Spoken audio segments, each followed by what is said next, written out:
on Hi, my name is your Archery Talk Facebook? yeah. Okay. We're gonna live on Arch Talk 101 Facebook group. Hi, my name is Roy Canterbury. I'm your host today on Arch Talk 101, and we have a guest with us, John. Welcome to the show. Roy, thank you very much. Honored to be here. Well, how about if you introduce yourself and tell something a little about yourself? John Stanley, from Lawrenceville, Georgia. I was actually born in Texas, and retired Air Force, retired Department of Defense, 38 years, been retired a couple of years. So I'm catching up on all my hunting bucket list. Got two boys that are big into hunting, 28 and 25, and been married for 31 years, and archery since I was probably 6 or 7 years old. Has probably been, as far as pastimes, been my biggest passion. Yeah. So what got you started in archery? You know, it's kind of funny as I look back. I feel very blessed to have had this happen to me, considering what a big deal archery is in my life and bow hunting is in my life. How much time I spend doing it. It was kind of crazy how it all happened. My dad was a big hunter, and when I was young, I followed him around in the woods. And he was from Texas and then lived in Mississippi and was always big into hunting and deer hunting, but he was not a bow hunter. Never knew anything about bow hunting. In fact, I didn't even know hardly any bow hunters. And so probably when I was 7 years old, which is 1967, my sister, they had archery in her high school, and apparently they were getting, I can't remember the details, apparently they were getting new bows for their class. And her coach liked her, gave her this little, probably 30-pound fiberglass recurve bow, gave it to her to bring home. And she brought it home, and I kind of found it laying around. She never shot it. And I picked that thing up, didn't even have an arrow. She just brought the bow home. And we were from a lower blue collar family, didn't have a lot of money. I remember telling my dad, hey, I've got this bow that my sister doesn't use. I need some arrows. And I think we went to a sporting goods store, and I remember he bought me one arrow. So I had a cedar arrow, and I shot that thing, I don't know how many times that first summer. And when I lost it, because I had one arrow, I had to go find it. So there would be times where I couldn't shoot because I was digging up under the leaves to find this arrow. But that's kind of what started my passion in archery. And then I moved up from there. My dad got me a used recurve bow. I don't even remember what kind it was, what brand it was. It was way too heavy for me because he didn't know anything about archery either. He did get me some arrows at that point. And I used to go bow hunting with him, and he would take me down there, and he didn't bow hunt. So he would put me up in the stand. And I remember the first several years when I was 8, 9, 10, goodness gracious, I missed so many deer with that bow. But it just got in my blood. And finally, he bought me a Shakespeare and Neseda recurve bow when I was 11 years old. And I had some bare cedar arrows and some bare razor heads and a little quickie quiver with no cover on it. Because I remember when I finally killed my first deer, I sent a picture of my deer into Bow Hunter magazine. And at the time, Fred Bear was the editor of the magazine. I remember I still have the little note framed. It's one of my proudest memories.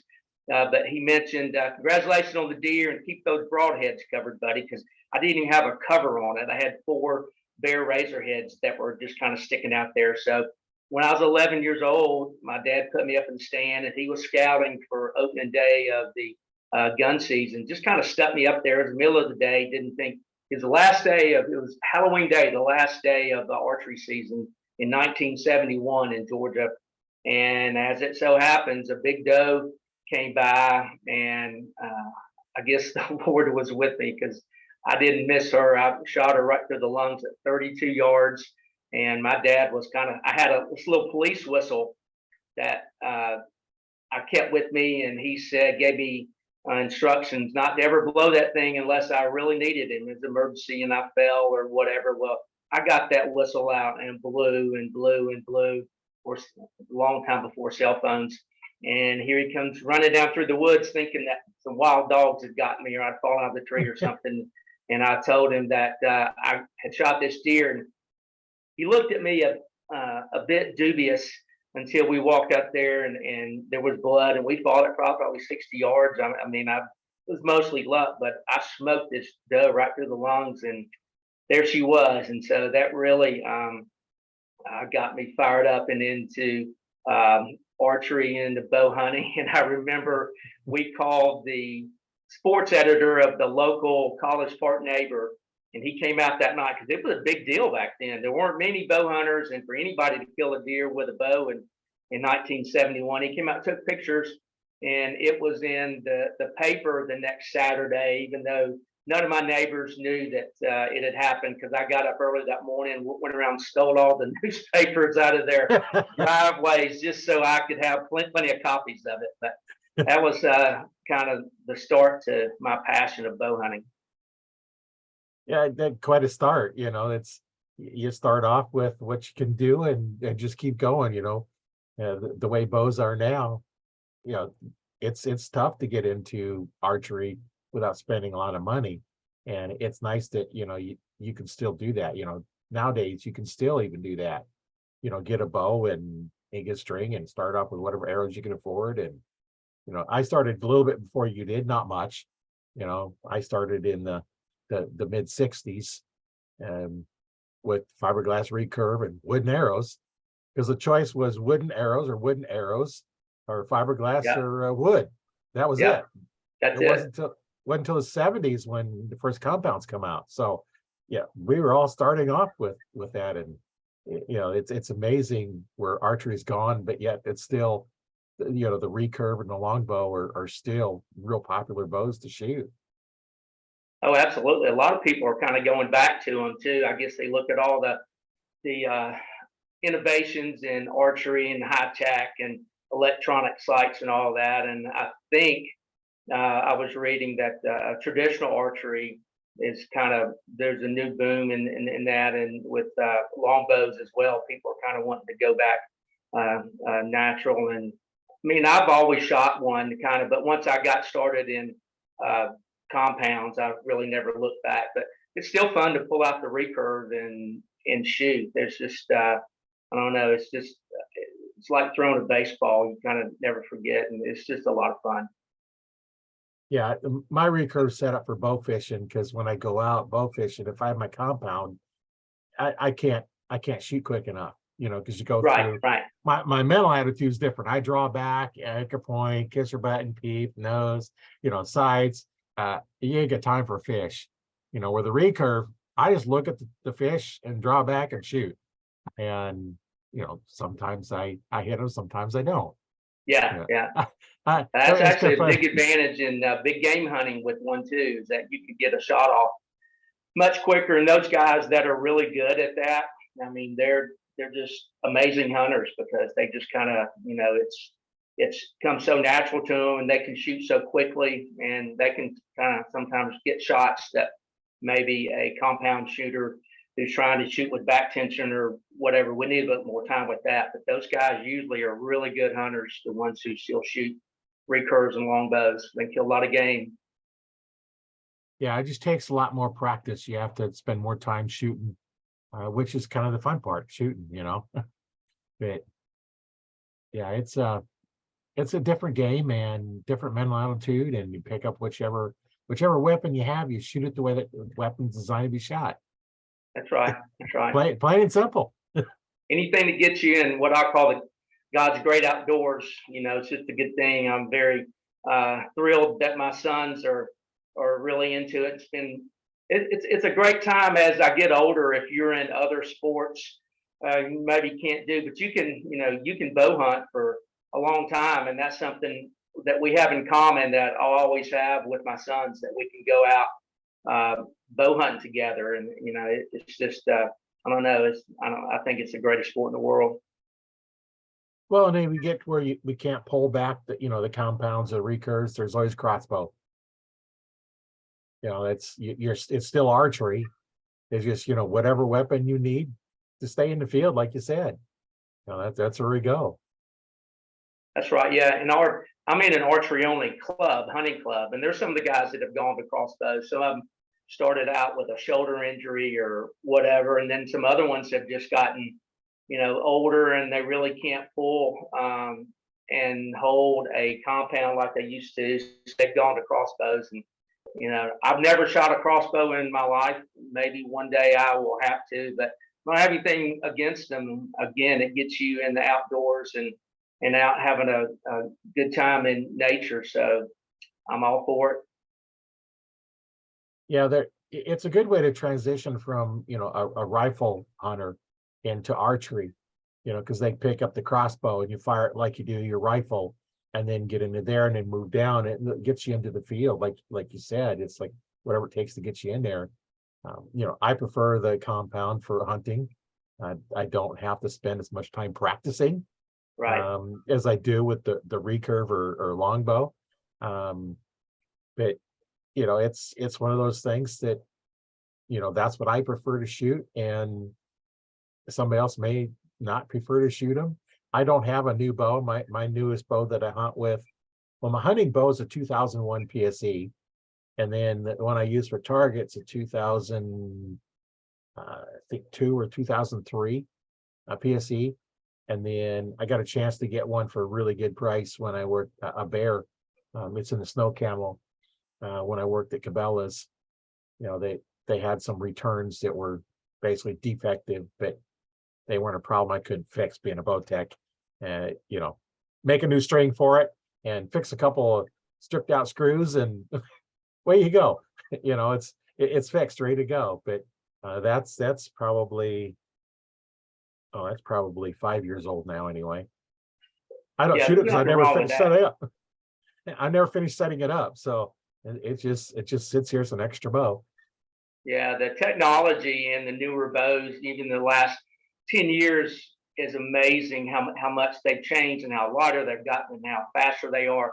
I've been on the Bear Pro staff for about 15 years. So I get a new Bear flagship bow every year. And I hand the other ones down to my son. So we all shoot bears, and I give the rest of them away just to get people into archery. But yeah, and even from, a 5-year-old bow to me is not old. It's well made and a great shooting bow, but they do change a little bit every year. That I'm shooting Bear Execute 32, the one I've got this year, and it is the best shooting bow I've ever shot in my life. So they change them a little bit, and just they just get better and better every year. Not so much speed wise, because they're up towards, I think, the top. I mean, they make it a little faster, but they get quieter, smoother, a better wall. There's always a little something that they can change and tweak. But yeah,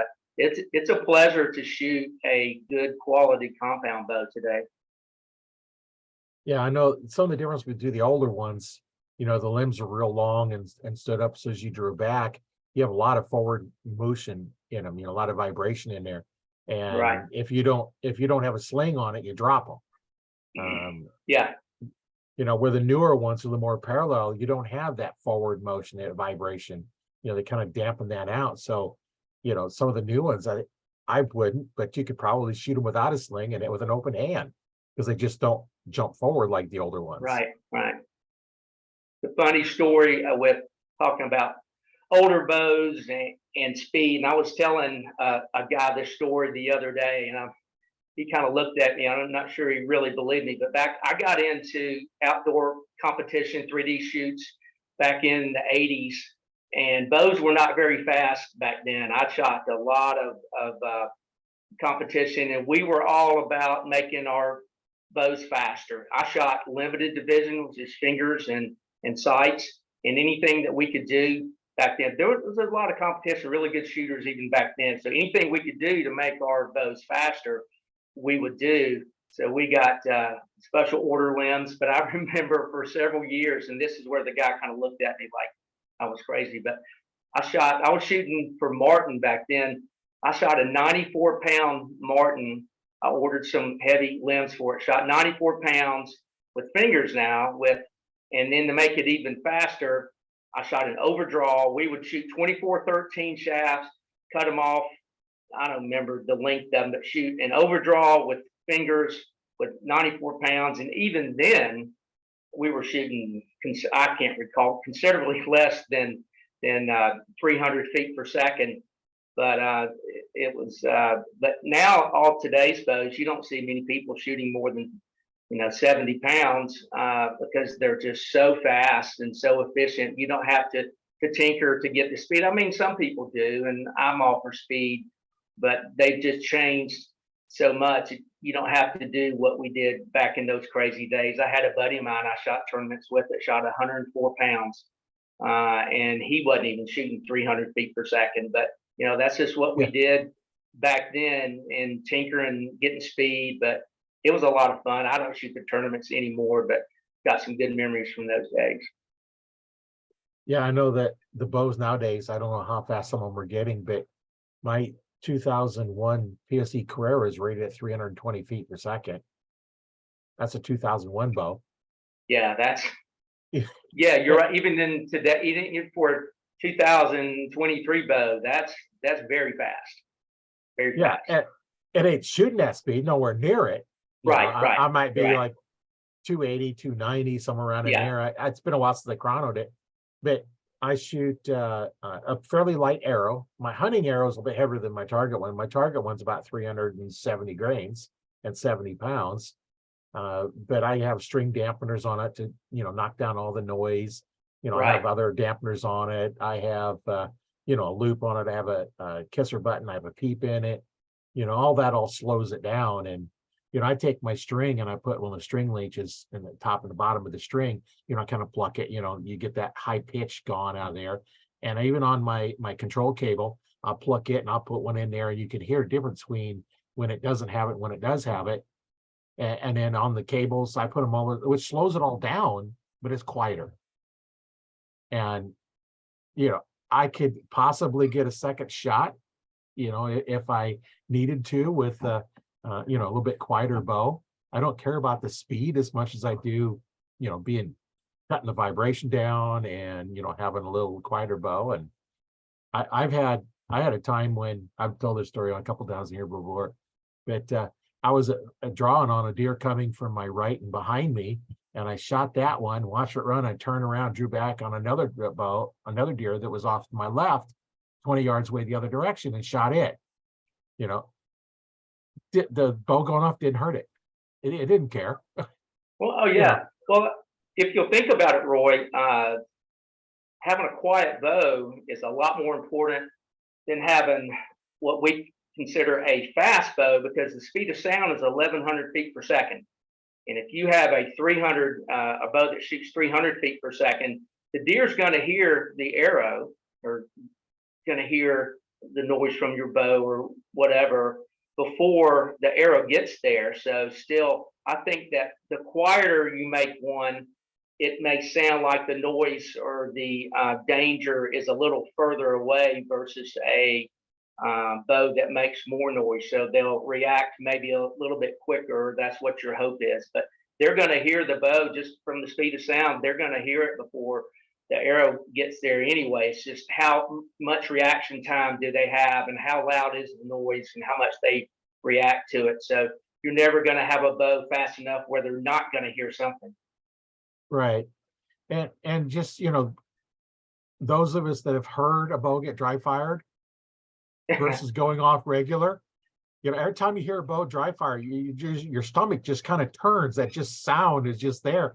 And that's kind of the difference between, your noisier bows, your quieter bows. And one of the things that we have is, as the bow gets faster, it's going to get louder. You slow it down, it's going to be a little bit quieter. And right. Like I said, it's more about, being stealthy instead of being quick. And the thing I've noticed on a lot of these bows are getting shorter and shorter, which makes them harder and harder to control. And they're getting faster, which magnifies your mistakes. So if you don't have good form, don't get a fast bow because you're not going to like the results of it shooting.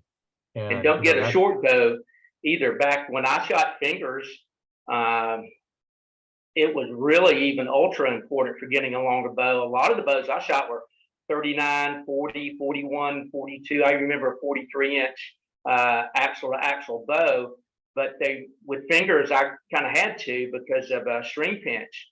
And right, yeah, they were more forgiving back then. And I shot fingers for 40 something years. I've only been shooting a release for the last 10 years or so. And now I can shoot those shorter bows. And it really, I mean, I could have gotten that. Execute comes in a 32 and a 30-inch. I chose the 32 because that's just kind of, I've got a little bit of old school still in me. I'm going to go with the longer ATA if I can, because I know it's just a little bit more forgiving. And, 2 inches, yeah, that could be an advantage, being a little bit shorter, maybe in a tree stand, but that's not a lot of difference. But yeah, I like a little bit longer bows, and I don't have a problem shooting a little bit slower bow. If it's quieter and more forgiving, to me, that's a lot more important. yeah, I know. I had to go to release when I got a bow, and I think it was either 34 or 36. And at my draw length, I draw back, and my ring finger would go numb after shooting for a while because it Mm, just pinched it so hard. So I had to go to release because I don't want to have my finger go numb on me because then you can't tell what it's doing. And so I right, went right. to a release, and I went through several of them before I finally got a good one. My first real good uh, wrist strap release was a Scott that I bought Yeah, off a guy I knew. It was used then. I still have it, and that's back in the 90s. I carry it with me whenever I go hunting. It's with me. I use a handheld Carter, the Chocolate Addiction. That's what I hunt with because it's nice because it'll actually lock onto the loop, and I don't yeah, have to yeah. hold it there. I like I can that. just find the string, go down, find it. I don't have to look at it to hook up to it. You got the caliper types, the jaws that have to close on it, and now you got to look down to try and find it. Where my release, that wrist strap one, has just a hook, so I can go down, I can find a loop, and I can hook it on because I can feel where it's at. I don't have to look at it. So I don't like to look down at my bow in order to hook up my release. Just Especially when one you're trying less to get a movement. second shot. Yeah, Yeah, yeah, or even a first one when you're not at full draw. right, right. You got to be quiet and still, and slowly bring it up, and slowly draw. And that's what I tell a lot of the new archers. Some of them want to start off shooting 70 pounds, and they're struggling to pull it back, doing everything you can. Or you see someone trying to pull across your chest and move up. Well, you're using your weak muscles. I tell them, it's like it needs to be set so that you can slowly draw back like a deer is watching you back to your anchor point. If you can't do that, you're shooting too much weight. That's right. And Exactly. because what happens when they come out and they're there, and if you have to do all this movement and struggling and to get it back, they're going to catch you. So Yeah, you're not going yeah. to get your shot. And there's times when you get out there and they just pop out on you so quick that you just didn't see them or didn't have time to get ready. All of a sudden you see them and their nose is sticking out, and things like that happen. And how are you going to get your shot off if you have all this motion you go through? I got a story about that where high poundage cost me a nice mule deer back in the probably late 80s, early 90s. I can't even recall. And I was out in Gila National Forest in New Mexico elk hunting, and that's back when I was shooting a lot of competition. And the poundage I shot was kind of crazy for even back then, but because I shot tournaments at 94 pounds, that's what I was used to. So I took that Martin at 94 out there, and I was slipping along a ridge looking for an elk, and I peeked out and I saw a mule deer bedded down, a really nice buck. I was behind a little cedar tree, and I thought the deer was fake. I didn't even look at it through my binoculars. I should have, but I just saw the rack. Thought the deer was facing away from me, and I was pretty close. I thought this is going to be a piece of cake. I'm going to step out, get the right angle, and shoot him in his bed. Well, I stepped out, and he was actually facing me, not facing away from me. He saw me, of course, and stood up. And as he was standing, I came to full draw, thinking he was going to turn and maybe stop. And before he ran off and give me a good shot, well, he stopped in his bed looking at me. And I couldn't shoot him, didn't want to shoot him straight on. And there was a little limb there. So I'm at full draw with 94 pounds. And honestly, I didn't realize that I couldn't hold it very long, because in the tournament I didn't have to. That's my first Right. hunting situation, and I'm sitting there and I'm struggling to keep that thing back, and I'm really shaking. And he finally puts his head down, but I couldn't hold anymore, and I let down. And then he turned. I guess he figured that I was not a threat. He turned and walked off about 10 yards out from behind the brush he was in, and kind of quartering away and started feeding. And Roy, I couldn't get the bow back.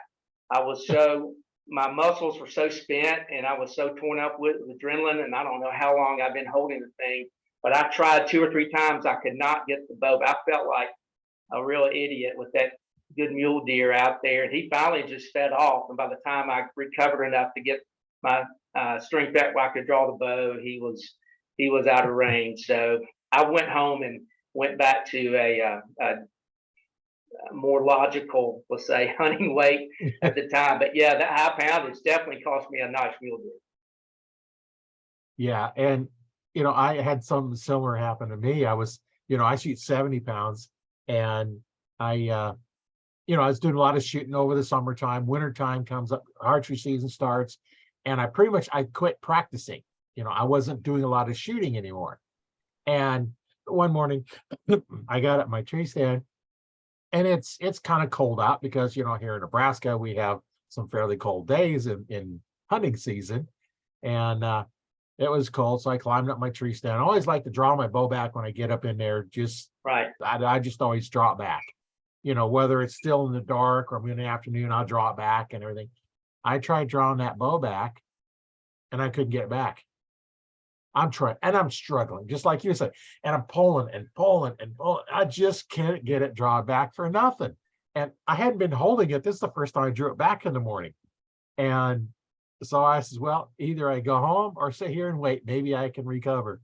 And, I was straining everything I could. And a little bit later, it kind of warmed up, loosened up. I was able to draw it back, but I hurt for like a week. I was straining to get that bow back. And, I think that's why some people, they'll shoot like 70 pounds throughout the summer and then crank it down to 60 for hunting season, because you're getting weaker, you're colder. And I just don't like to change my pins. Well, I do have more than one bow, so I could shoot the 1 to 70, have my hunting bow set at 60, but they're different bows, so they shoot a little differently. But the cold weather definitely makes a difference when you're trying to draw a bow. If your muscles are tight, or you're not warmed up first thing in the morning and it's cold, I know exactly what you're talking about, because I'll draw my bow when I get up in the tree too, to make everything's okay. There's a difference on those cold mornings. In fact, if I think about it, and it'll kind of warm you up too, get your blood flowing on those cold mornings. I'll draw, every hour or so when nothing's around, I'll draw my bow just to keep warmed up. But yeah, you can actually get in a pickle with that heavy weight and cold, for sure. Yeah, because September, it's normally pretty warm around here. It can be, in the 50s, 60s, 70s, or even 80s in September. But by the time you get in October, November, December, we can have days that are, it's not unusual for us to have days in the single digits. So I don't like to go out on those days because it's just too cold. and the problem I run into as well is as it gets colder, I think your limbs get stiffer. Right. I think the cold stiffens them up a little bit, where the heat will soften them up a little bit. But speaking of heat, that's one thing you never want to do, is leave your bow in your car.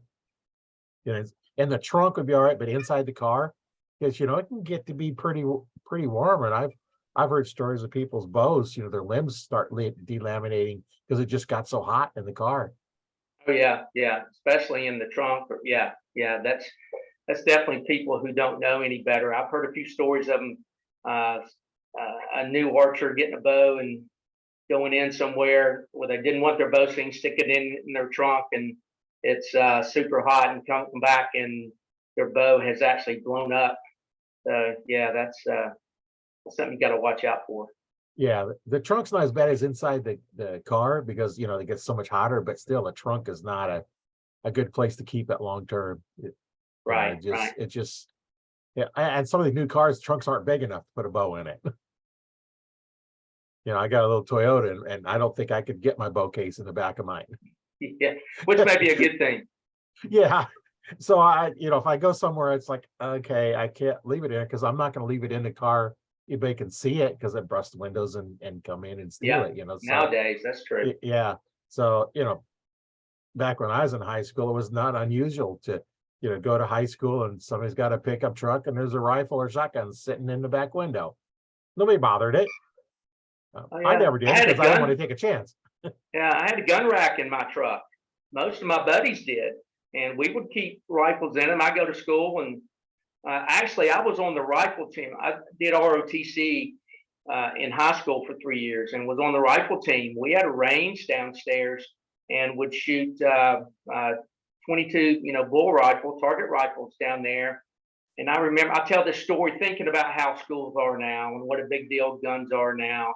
But there was something wrong, and I took it down. Our shop teacher was real good, and he knew how to work on guns. There's something wrong. I don't recall what it was. So my instructor asked me to take it down to Coach Cunningham. So I had a 22 bolt action bull rifle walking down the hall in high school, right by, nobody really looked at me. I took it down to Coach Cunningham, and he fixed it. I walked right back, and couldn't imagine doing that today. Oh no, everybody freak out. Oh Like yeah, you, I was in yeah, ROTC on a rifle team as well for 3 years in high school, and yeah. two different schools because the middle of the year, after the first year, they built a new high school, so I moved to the new one, and they had a range down there, and you probably did the same thing. We'd set up empty 22 shells and shoot them for fun. Oh yeah, we would take even we did this in competition till our commander got wind of it and got a little mad, made us stop it because we were really good. We won the national championship my junior year, but after we would in the prone position, after we would shoot our last shot, you hung the targets up with a paper clip on the Right. little cloth thing, and we would take one extra bullet down there, and all kind of about the same time. We would shoot the paper clip and let the target fall down, but those things were that accurate that you could Oh do yeah. that, and then we got in trouble for it, so we had to stop hot dogging. Yeah. Well, I know.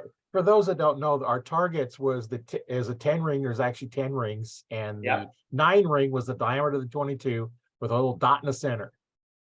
yep, So you take the head of a straight pin, and that's your 10. You have to hit that at you know 50 feet in order to get your 10 points, and so that's kind of being real accurate. And yeah. that You could do that in the prone position. Though those things were yeah, amazingly accurate. Yeah, yeah. yeah. Yeah, I tried for that perfect 100, and I'd get 98, 99. I'd seem to throw one out. That was tough. Yeah, I got 100 a few times, and I shot 90 something in kneeling, which I was probably even more proud of. But yeah, we had a really good team. I don't know. I guess they still do that today in ROTC. I don't know. Yeah, I think they've went to air rifles. Okay. Uh, you know, everything's all paranoid. Everybody I know. thinks it's I a know. bad thing, and uh, I've heard stories. Like guys my grandpa's age, they would walk to school with their gun. They'd stick it in the back of the classroom. On the way home, they'd go hunt. Yeah. It was Yeah. not unusual for the kids to just, bring a gun, set it in the back, and they'd have a gun rack back there or something, and they'd just carry them to school and carry home. But a lot of those are all farmers too, and farmers grew Yeah. up with guns because it's just there. And I think all these city kids are missing out on a lot of adventures going out and shooting your guns, shooting your bows, taking your slingshots out, Yeah. whatever. It's just a lot of that eye-hand coordination is lacking in some of these kids nowadays. It's all thumb action, playing Yeah. the video games. And with all those kids doing that, Roy, how many school shootings did you hear of back then? um I don't remember ever hearing one. That's the point. None. Yeah. Yeah. Even through college, I don't remember ever hearing of anything like that. No, And no, not at all. And you had guns were everywhere, and yeah, so it's not the gun. I think No. people like us know that. Yeah.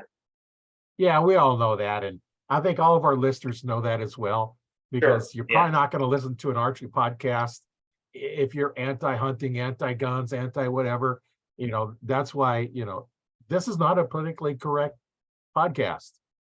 We talk about killing animals and blood trailing and, Sure. whatever we want to talk about. My idea is if you don't like what we're talking about, there's always another podcast you can listen to. That's right. That's right. There's You lots know, of podcasts today. You're right. yeah, there's lots of them. And if you're watching a video, now in the Archery Talk 101 Facebook group, they're all archers. So yeah, no problem there.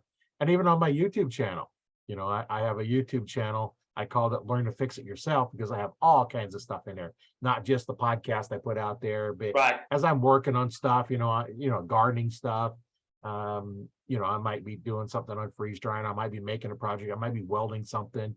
You're out there to learn something, and Jack that's of all kind of trades. what, Yeah. that's what, this is about, is learning. We do talk to guys like you that have been doing this for a while, but there's always something that I learned from talking to you. And, my goal is, listeners or the people watching them, they're learning something as well. And I just like talking to archers. It's one of those things I can talk to archers all day long. I've been doing it since the 60s. So, I started out, when, there wasn't even combat. I remember my first compound bow I shot was a bear whitetail. Yeah. I guess the whitetail too. My brother bought it. And, I shot it for a while, and, it was okay. I think it's might have been too long to draw because, smack your arm once in a while. And I learned now that if you smack your arm, either you're holding it really wrong, got that wrist twisted way out, or the drawing's too long. So you should never hit your arm. I know my first compound bow I bought, I went to the store and she said, here's one. So I drew it back. Says, how's that feel? Okay. I didn't know what I was doing. That's what they're supposed to do, is know what's going on. Right. And they didn't know either. No, it was a 32-inch draw length bow. It was 32 inches. So I'm out here, I'm drawing clear back here, stretched way out. And I found out later in 95 when I, took an archery instruction course, NFA course, and, shoot back tension is also, training to become an instructor. And they said, well, you're actually 29 and a half. This is on a Friday. Your bow needs to be set at 29 and a half by Saturday night, or there's no reason for you to continue the training. So I'm scrambling on Saturday, finding shorter strings and just there. I got it down to my 29 and a half so I could continue with the training. And it's amazing how many people learn how to do that, went back right they're doing. Yeah. Yeah.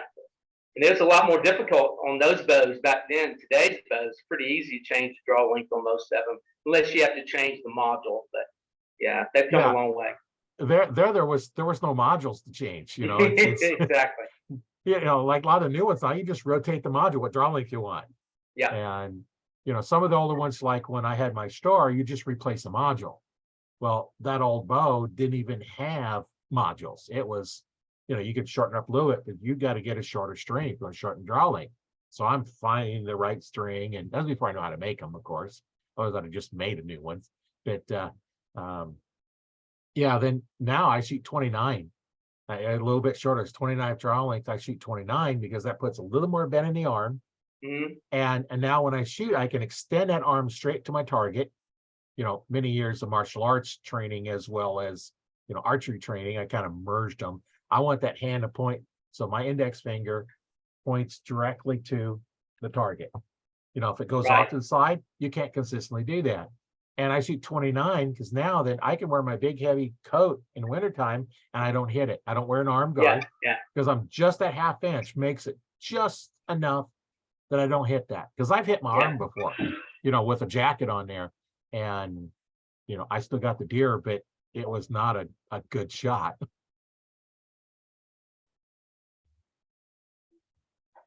Yeah, it's there's so many things, so many stories, and it's just all it's all stuff you learn. And being a bow tech, when I got my store in 2001, I went down to PSC and spent a week down there at their factory, learning how to work on bows. And they had us tearing them all down, so there's no two parts together, and building them back up, and then tearing them down and building them back up. And the different bows, the different worked differently. And what I learned over the years is, before I tear one apart that I haven't worked on before, I take pictures with my camera.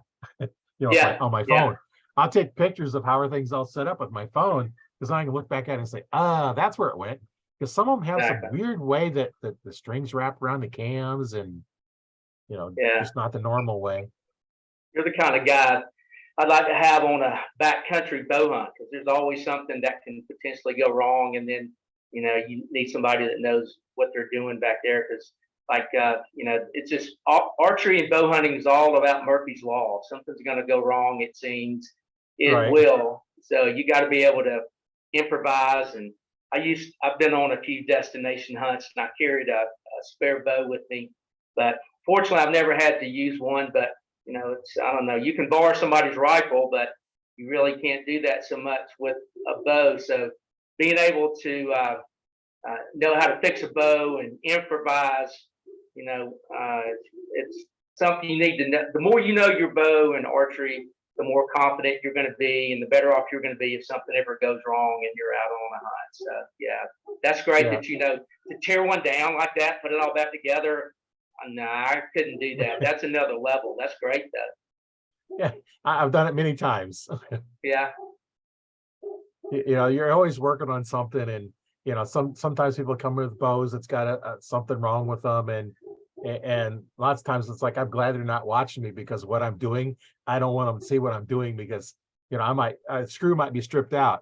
Well, I'm taking a drill and a drill bit, and I'm screwing this, drilling the screw out, and that could be really easily. It's like, what are you doing to my bow? Fixing it. Yeah. And I remember one time a kid come in. He'd went to one of their shops, and bow was a little bit too heavy for him, and he cranked the limbs out too far. And so went to their shop. They put it back there. They told him, do not crank it down any further. So he brought it into me, and I was like, okay. At that time, that was 20 years ago. It's $20 just to put a bow in a press. No matter what I do, it's at least $20. I don't put it in press for less than that. It's just not worth my time. And the limb had actually slid out of the pocket slightly, so it was twisted. So it wasn't even really in the pocket. It was above it, and it twisted slightly. And so that I'm putting it in the press, and they're standing there. I says, you might want to stand back a little bit if this thing blows up. Because I can't guarantee it's not going to do it, because you got to put pressure on it. So I put pressure on it, took the string off, put it back in there, cranked it out where it's supposed to be. And I told the kid, I says, it's $20 this time. Next time it's $40, because I got a $20 stupid fee for you cranking it out too far. And his dad just laughed. It's like, don't crank it out any further, because you're going to get hurt. And I told him, it's like, you're lucky it didn't blow up on you. Yeah, he really is. Yeah, I remember I did not have a bow press for many years, and I used to have to take it up to the shop and all of that. And finally I got a bow press. I'm like, what was I thinking? Because it's so nice if it's something as simple as turning a peep or something, it's so nice to have that, rather than having to drive up to the pro shop and wait, or drop your bow off or whatever. But changing draw links and twisting peeps and little things. If anybody really gets into, and you don't have to be an expert, but just to have a bow press is really, really nice. That's something nice to have around if you're going to be into archery. You can do a lot, and you'll be more confident to learn a lot and work on your bow. If you've got the right tools to work on it, you won't be afraid, to do the things that you need to do. But yeah, a bow press was a great purchase for me. Well, I know they have the portable bow presses, and I have the little hooks that do it for the split limbs, because you can't use a regular one, because you can't pull them quite the same way. Right. And I always carry that with me if I'm going to be on a long term. Now, if I'm hunting around locally here, I don't bother, because if something happens to the bow, I'm just going to come home. I'm not going to try and fix it in the field. But what I found is some of the newer bows, I still can't use it on them, because they won't fasten, because they're actually beyond parallel. So the tips, instead of being out flat, they actually curve in. Yeah. And Yeah. I can't hook one of those onto it. So you need a special bow press for that. And of course, my bow press is, well, it was used when I got it in 2001. So it's probably in the 90s. It's an old Apple press. So it works the old ones really well. And some of the new ones I can go a little bit, but a lot of these new ones, if they're what they call the beyond, the parallel limbs, I can't press them. I got to have one of those, like those, I forget what the brand is now, but it's, yeah, I'm drawing a blank with the brand is right now. I know it, but I just can't remember what the name is. But they work a little differently. They push in on the sides where the other one Yeah. kind of pulls down, and it's a little bit different. I know in the Archery Talk 101 group, I've got some videos I put up there on working on bows and making strings, and I've been so busy I haven't been able to finish some of those. And I got some bows I'm working on. I got 3 different bows I'm working on: my hunting bow, my target bow, and my other bow. I got to get them ready for next season, because I got strings on them. I got to finish them up and get them all tuned up, and that's some of the stuff that where it's good to know how to do. And I'm teaching people how to do it. And one of the things I've seen a lot of people is that when they tie their loops on, they're tying them incorrectly. Mm-hmm. And you're, the way to look at, you can look at it and see, as your knot's tied, one side's going to wrap around, but you need the bottom one to wrap the opposite direction as the top one, so they pull different. Otherwise, it kind of pulls them, twists them. And actually, the package with the PSE has their loops in it. It shows you how to tie them, the correct way to tie them. Yeah. And it's real easy. I cut my loops to be 4.5 inches long. I'll burn one in, and I got a big roll of loop material. It's a camo loop material.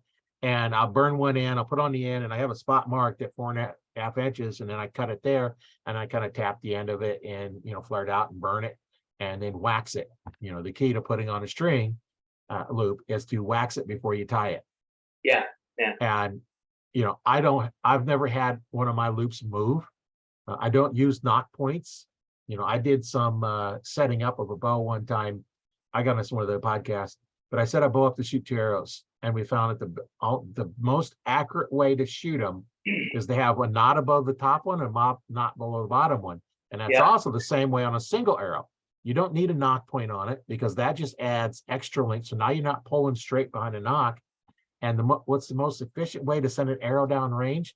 Put all the force from the knock straight to the tip.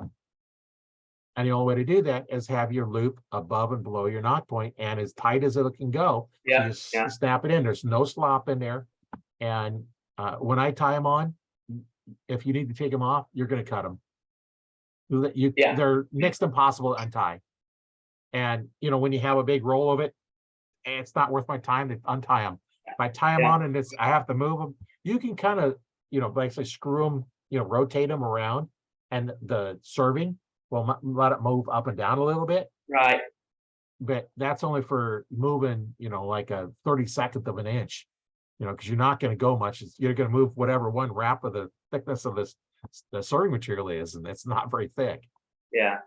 I do the same thing that you do. I bought a roll, and then once I found my perfect D-loop length, I wrote it down, and I cut a bunch of them the correct length that I keep in my box.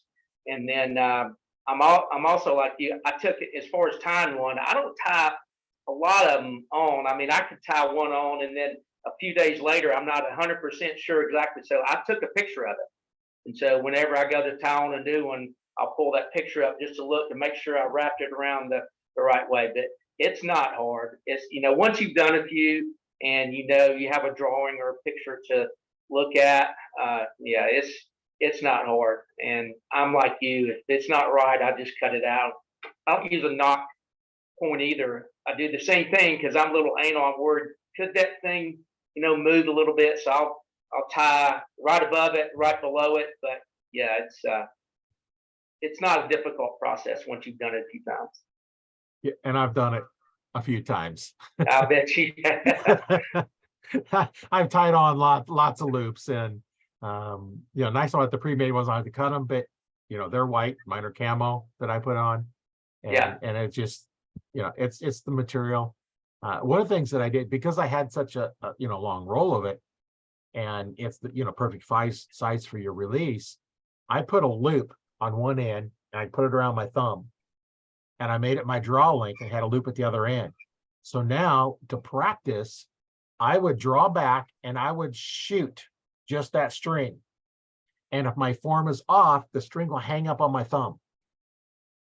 Huh. So if I'm, like for those that can see, as I'm here, when I shoot, if my hand goes off to the side, it hangs up. If my hand goes straight to the target, it comes off my thumb and shoots straight to the target, whichever way I'm pointing. And now Well, I never I thought can about I that. can I can practice my form and not even shoot my bow.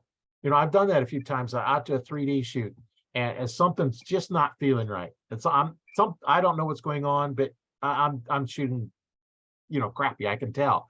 So I'll grab that string out of my 3D rig and put it on, and I'll shoot. Sure enough, it's hanging up on my thumb. And so then I go through. Okay, it comes off, shoots off my hand, hits off my hand. Okay, now my form's back, and then I go on and problem fixed. Yeah. It's amazing that something that small would make that big a difference. But you could do that while you're watching TV during commercials or something, or just keep it laying up in the kitchen. And yeah, that'd be a great little training aid when you're not shooting.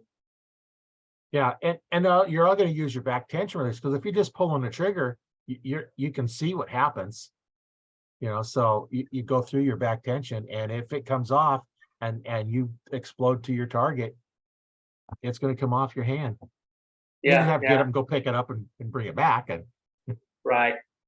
I've got a little range in my backyard. That's another great thing about archery, is that you can shoot, unless you're in an apartment or in a certain situation where it's dangerous, of course. But I shoot in my backyard, and I live in a neighborhood. My boys come over all the time, and we shoot a good bit. But then I've got in the back room in my basement, I've got a target back there where I can shoot. The distance really doesn't matter. I'm shooting like 8 yards or so, but just to be able to go back, and I'll do a lot of shooting at night when I come down to get something out of the freezer. I can't help it. I'll grab my bow and I'll shoot a few arrows there, especially in the off season, just to keep that feel. And I think that can make a big difference, rather than some of the guys who shoot only to get ready for the season, and then they don't shoot much anymore except at an animal until the next year when they're getting ready again.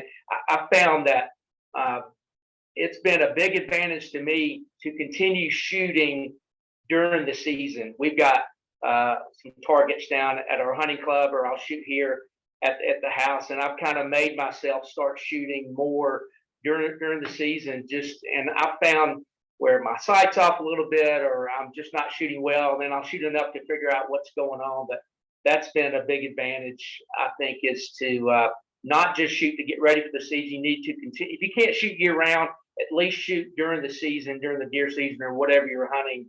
Shoot several times a week to kind of keep your form in good and smooth. Yeah, and I've talked to a few people that go out and every day they'll shoot like 5-6 arrows every day. And then I've talked to others that it might shoot 100 arrows in a day. Yeah.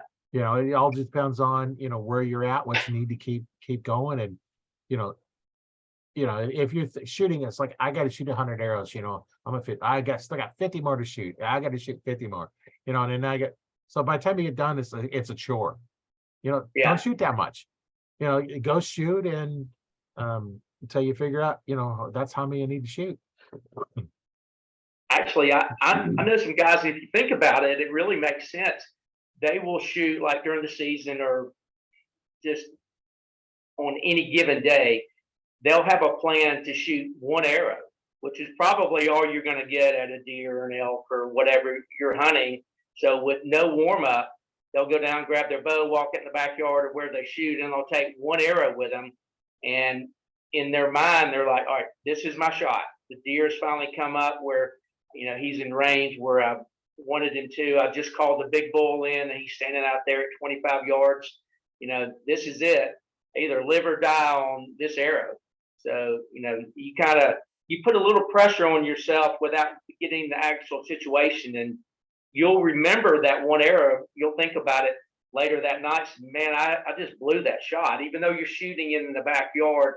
Because Right. if you shoot 50 arrows and you don't shoot that first one well, which is what you're gonna, you're probably only gonna get one shot. You can shoot as many more as you want to, and you're feeling good about yourself. But if you don't do well on that one arrow, you're probably not going to do well in that situation on the animal. So that's kind of a good way to look at it too. Yeah, and whenever I've gone to any of the 3D tournaments, it's like, well, here's you want to warm up? No. Or targets, you want to warm up? No. I'm a hunter. My first arrow has to count. Yeah, You yeah, know, I'm not going to warm up and shoot a perfect shot, and my next one's not perfect. I just wasted that one perfect shot. yeah. Same theory. That's exactly right. Yeah, good way to look at it. Well, and when it was on the rifle team, we'd shoot a couple of shots just to make sure our sights are on. But then you got, we might take one or two shots is all we're going to take, because make sure when we go to the tournament, make sure our sights didn't get bumped, in the process. But other than Right. that, we've got 10 shots, 10 count. That's right.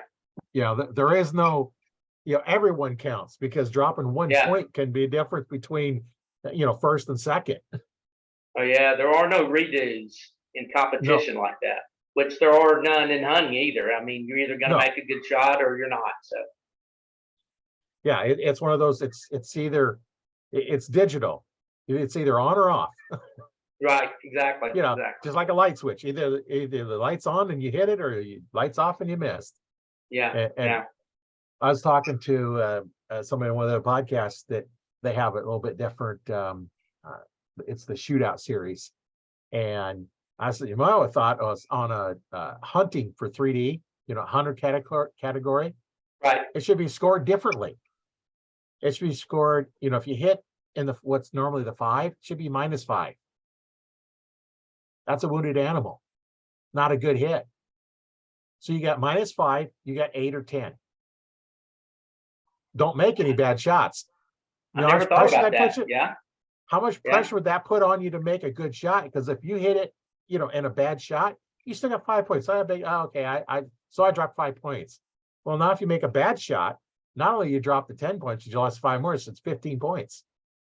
So that meant if you shoot 2 more 10s, you still only got 25. So I always thought that would be the best way to do a hunter class, a true hunting class. I never thought of that, but I like that idea, because that's more like true hunting. Because if you gut shoot one, that you should be penalized for that.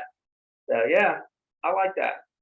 Yeah, and I've done that.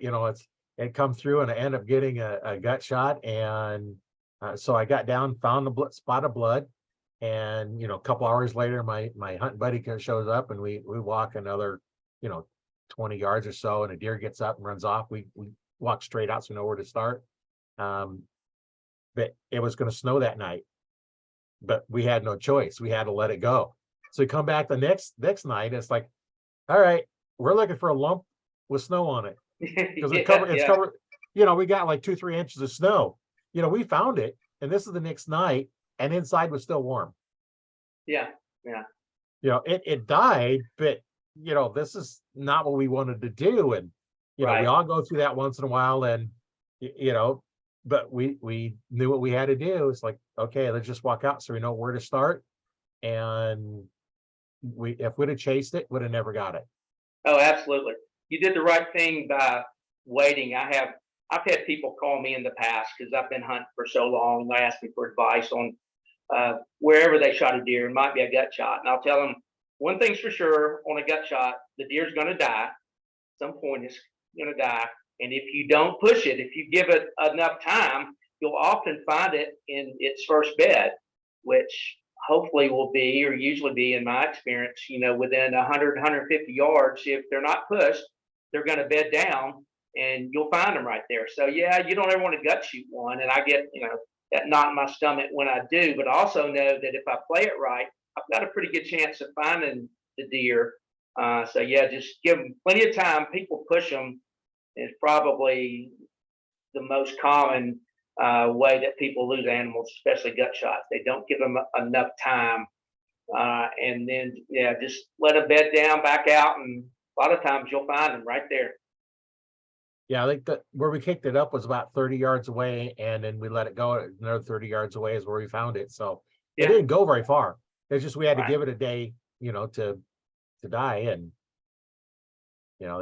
it's one of those things that, if you've been hunting very long, I pretty much you've got a bad shot on one. Oh, absolutely. Yeah, that's just the reality of bow hunting. You're going to have bad shots, and I don't know how many blood trails I've been on. Honestly, if I find the animal, especially, I enjoy blood trails. It's kind of like a mystery to me. My boys and I think, are really, really good at trailing deer because we've done it a lot, and we know what we're doing. And I feel like we're going to find most deer, unless it's a flesh wound or something. And a lot of you shoot a deer through the brisket, and I mean, there's probably going to be a lot of blood. People think, wow, this deer's going to die up here, and they end up, you don't find them because it's a non-lethal hit. But I kind of enjoy trailing deer because then you have the excitement of when you find them. It's crazy, but I would, if I knew that I was going to put a really great shot on a deer and I'm hunting out of a tree stand, I would rather it run just out of sight because I love that feeling. I love that adrenaline rush. I love the excitement. Just sitting up in the stand, I'll sit there for as long as I can, just kind of soak it all in, and then go and find the deer. I mean, it's great if they fall within sight. That's happened too, but I don't know. There's just something rewarding and exciting about finding a deer from a shot, and then it runs out and it's a little bit out of sight and you still find it. I don't know. I enjoy that. Yeah, I know that the first deer I ever shot, and it was, it's a fairly long shot. It was like 40 yards away, and I was 20 feet up in the tree to get over the brush. And when it turned to run into the big grass field, I seen the arrow sticking out. It was a 21-17 full length, and it was sticking out almost the whole distance. And we see where it run. We kind of knew where it was at. We could have walked around it, but no, I wanted to blood trail it. I wanted to Yeah. follow it through Yeah. all the way through. Yeah. I didn't want to, just go find it. And while I was out there, my hunting partner, he went up and he found it already. It was like, I'm still going to trail it to it. I want to trail it we to did it. the same thing. That way I can see, okay, here's what's going through. And then there's so many things you're looking at. And there's times when, that you got just a little bitty spot, one drop of blood that you're finding, and then you go a little bit further and one more drop, and then one more drop. Yeah. And you finally get there, and then you're seeing all the red leaves, like, oh no, that's not blood, that's just red leaves or something. Yeah. Or one of the little seeds. And Yeah. I know there's been times when the blood trail is weird. I had one deer I shot.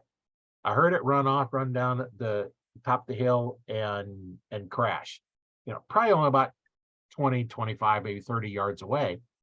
So I get down and no blood. It's like, I'm not finding any blood. So I'm about 10 feet or so. All of a sudden I find the blood trail. It is a massive blood trail. A 5-year could have followed it. And this is early season. Even a month later, you can still see the stains on the blood on the grass. Yeah. And I heard it crash. So I kind of knew where it was at, but there, I want to follow the blood. And Exactly. Well, you always learn something, and blood trails are the lowest of lows and the highest of highs. When you lose a little bit, and all of a sudden you see a little speck of blood, and then you're all excited again. But yeah, I did the same thing. I never cut and go straight to a deer that I know is down. I like to follow the blood. There's always something to be learned. Right. And it's just so, like you said, there's just so much you can learn from them. I had one time, it was in the snow. I shot this doe, and I'm following the footprints, and the blood trail is about, 2-3 feet to the one side. And like the blood trail is not even where it was running. It was like, it went maybe 10, 15 yards. You get them good shots, you get them massive blood trails. And then I've also had we was following one, And it was at night, of course, you can't really see. And we're following a blood trail. And then we're looking, and we lost it. We couldn't find any more at all. And we're, we have put the little flags out, the little orange tape where we found the last one. And Right. we're just searching. We're searching. We've got another 20 yards, 30 yards, 40 yards, and nothing. We can't find anything. And we don't hear anything. We don't smell anything, don't hear anything, can't see anything. So it's must not have been a fatal shot. So we went, well, a week later, it's like, what is stinking? So Mm. daylight, it was probably another 20 yards from where we stopped looking.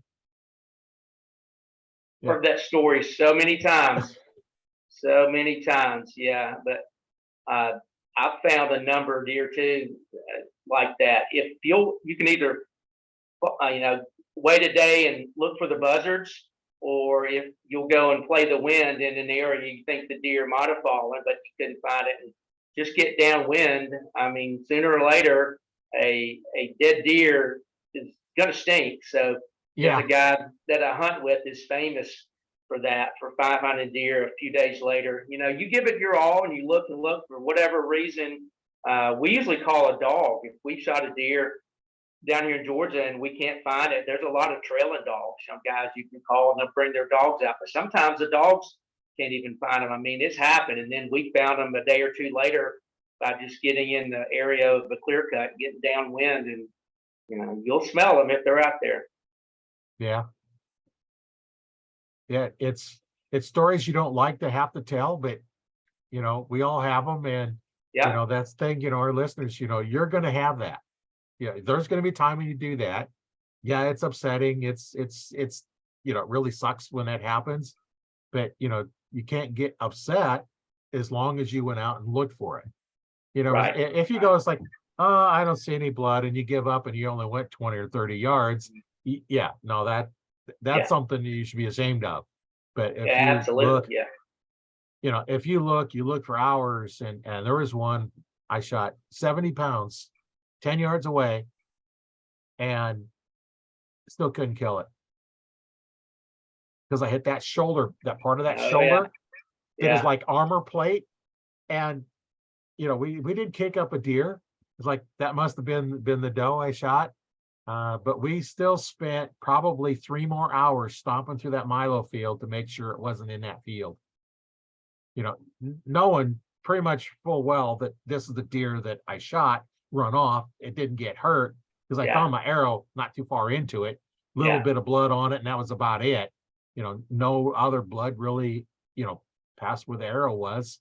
And, we still spent, like I said, 3, 4 hours stomping through that yeah, milo field, looking for it because we weren't going to give up. And it's like, okay, I guess that must have been our deer that got up and run off yeah. because they didn't run very far and it laid down. But Yeah, well, you owe it to the deer to do that. But if you've right, done all you can do, sometimes in bow hunting, I mean, it's just going to happen. If you hunt long enough, that's going to happen to you in bow hunting. Yeah, there's been a lot of deer shot when you hit them in that scapula and that shoulder. Now, there's certain parts of it you can shoot right through with, if you're shooting enough weight and a good, oh uh, yeah, strong broad hit. But if you hit that ridge, that's right there. If you look at the back of the scapula, that area that gets real wide, whether it's like reinforced back there, it's tough to shoot through that. You got to be shooting a really heavy air and a really tough broadhead. But most guys, you hit there, you're just not going to get enough penetration. You're not going to get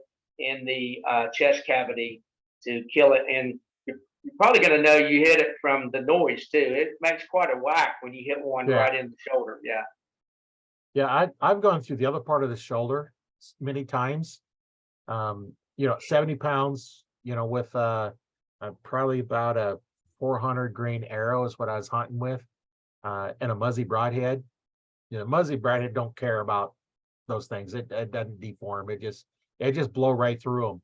But you yeah, hit up a little bit too high on there, and that's why I like the lady that sold me the bow that's 3 inches too long. She also said, what broadhead should I use? She said muzzies, and that's been back in the 80s, oh I yeah, think. yeah, And that's the only broadhead I've shot. Yeah. There's been a lot of game across the world killed with muzzies. I've been on the muzzy staff. I've been shooting them for, I don't even know, 15 or 20 years. And that trocar point, that was a real revelation in bow hunting that John Masakia had. I actually hunted with his daughter for a while, but yeah, muzzies are really good.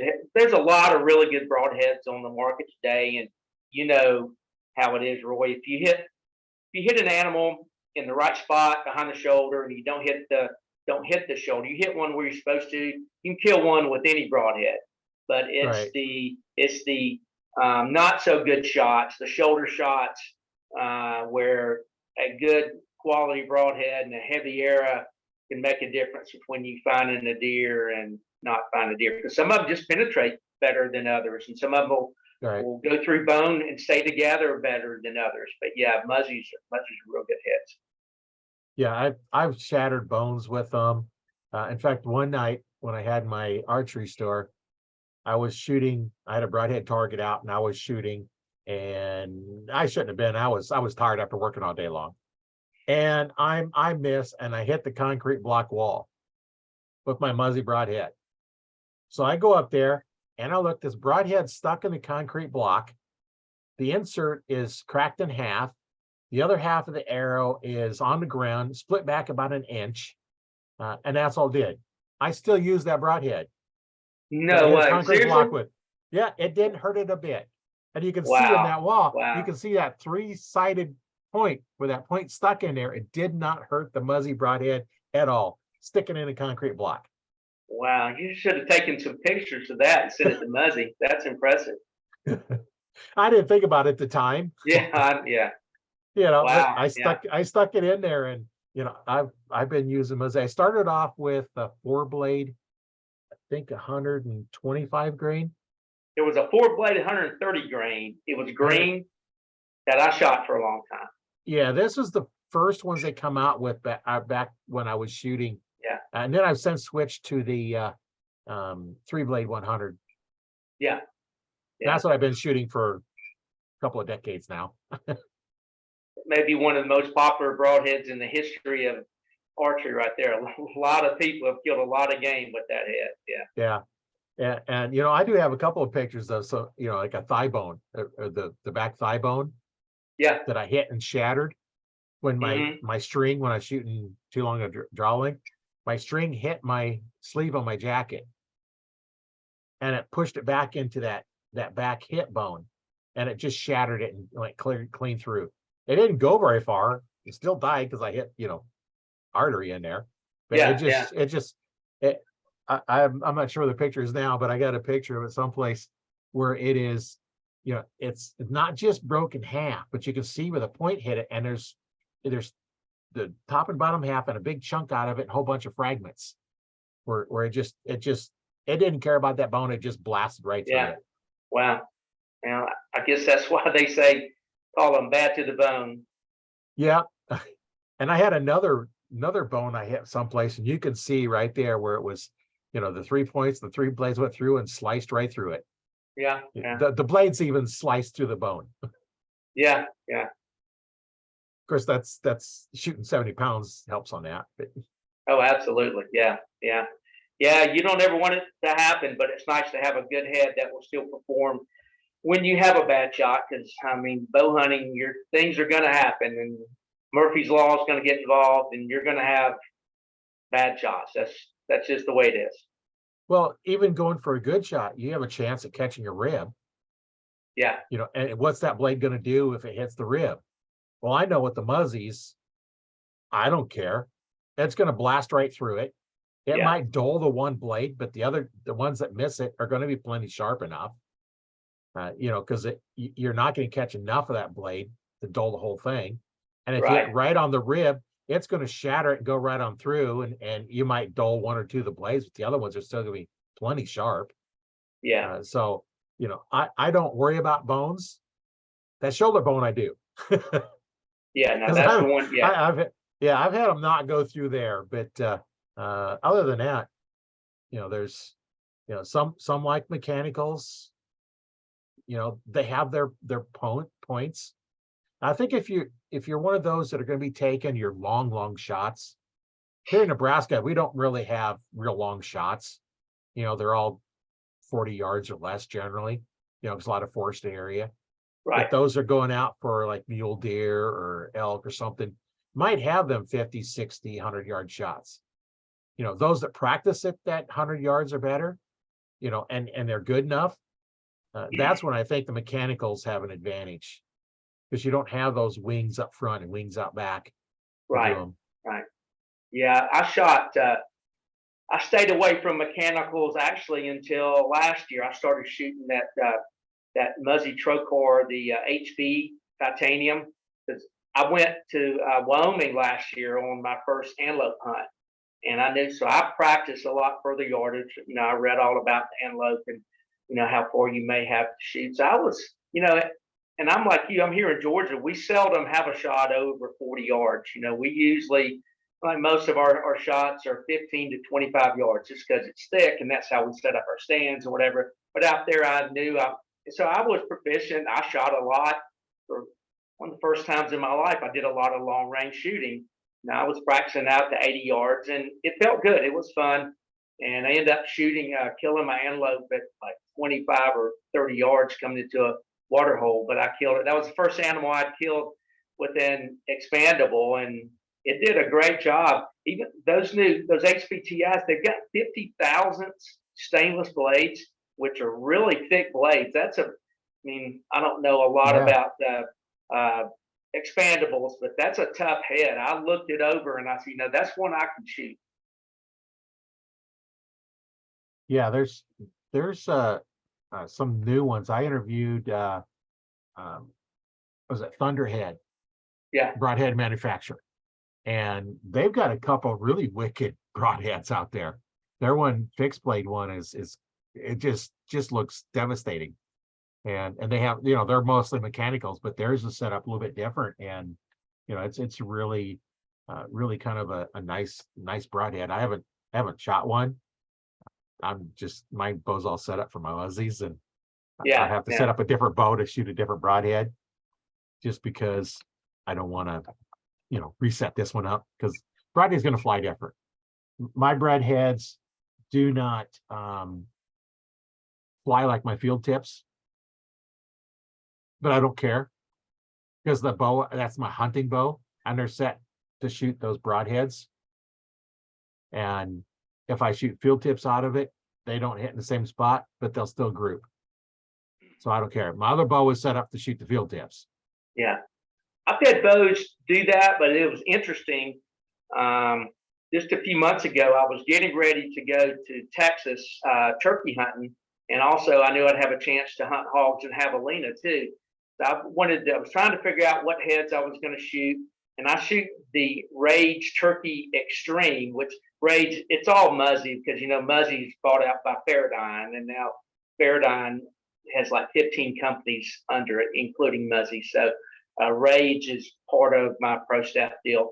So that I love that Turkey Extreme head. So I was going to hunt turkey hunt with those, and then I was also going to have a chance to hog hunt and javelina hunt. I didn't want to use those for hogs, so I was shooting the 100 grain Muzzy fixed blade, and I got out in the backyard just to do some experimenting, see if I was going to have to change anything, and I was thrilled. I paper tuned my bows, and it was shooting perfect through paper, my new Bear, but I shot field points, that Muzzy expandable, that HBTI, and the 3 grain or 3 blade Muzzy 100 grain, and all 3 of them, and my field point, I might add. Anyway, all 3 of them were shooting in the same hole. I was thrilled that my broadheads were shooting, including one expandable and one with fixed blades, were shooting the exact same hole as my field point. So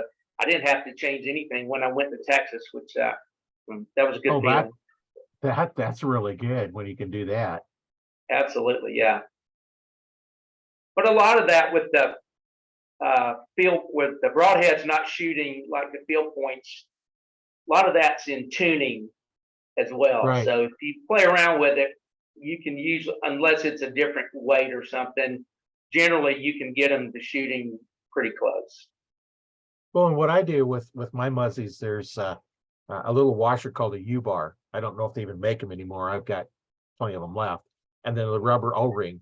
And what you do is you put that on and that U-bar on. It's a cone-shaped washer, and then you put the rubber ring on and you tighten it down.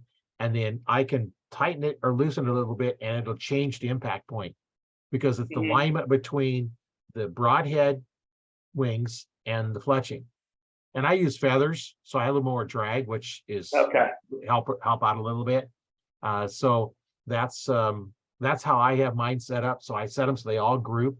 And when I'm shooting the Comp Pro ones that I got set up for hunting, those I can keep those in the X ring, without too much trouble. PSE come out with what they call the Hunter Shaft back. I don't think they do it anymore, but it was a 7,000 straightness. So I got some in just to test them out.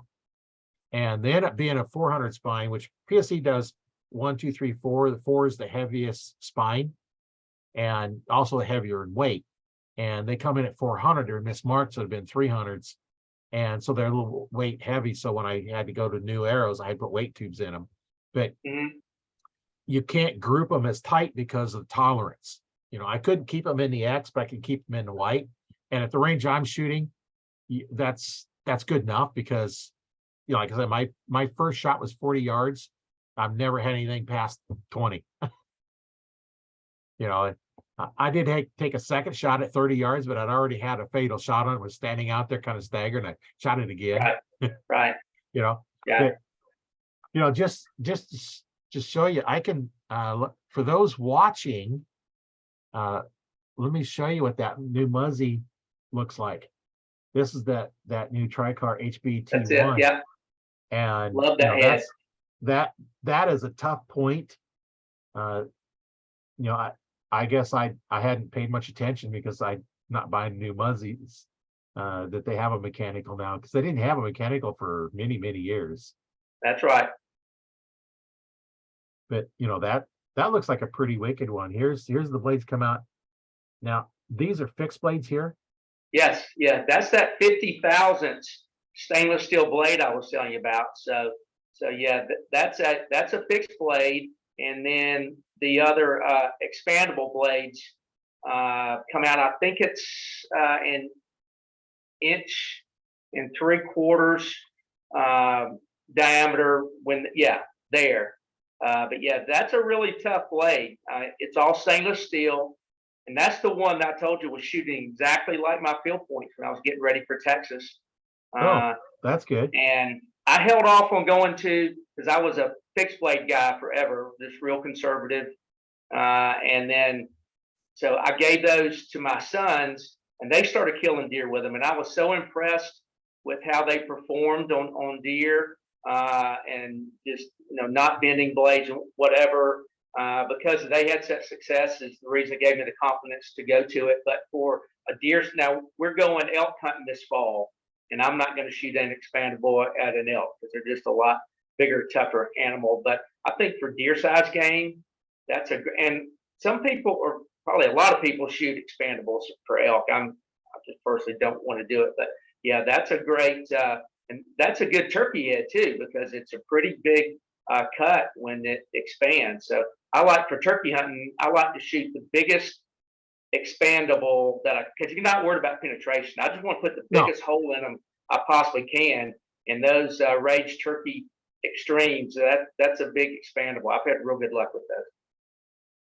Yeah, those, if I remember right, those are pretty wide, aren't they? Yeah, I'm trying to remember. It's I think a 2.5 inch, 2 3/4 inch cut. I can't recall off the top of my head, but it makes a big hole.